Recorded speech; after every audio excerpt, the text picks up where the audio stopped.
Today we are going to install. And now go to your browsers such as Google, Microsoft, BlueStack, and others. But I am going to BlueStacks software.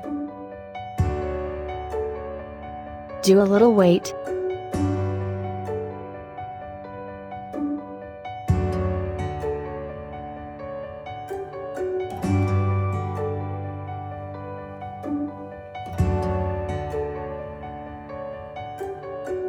Go to the Play Store.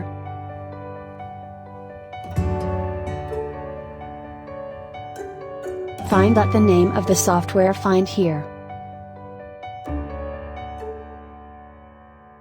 Simply go to click the install button and wait for the installation to complete.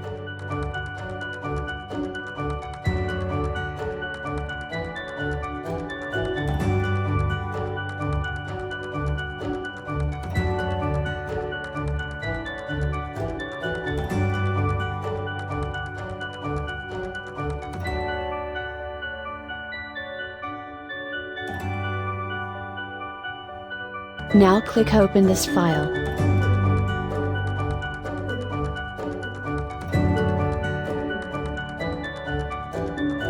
So here's your app download complete. As you can see here. If you liked this video, so most become a subscriber of our channel and also share this video. Thank you.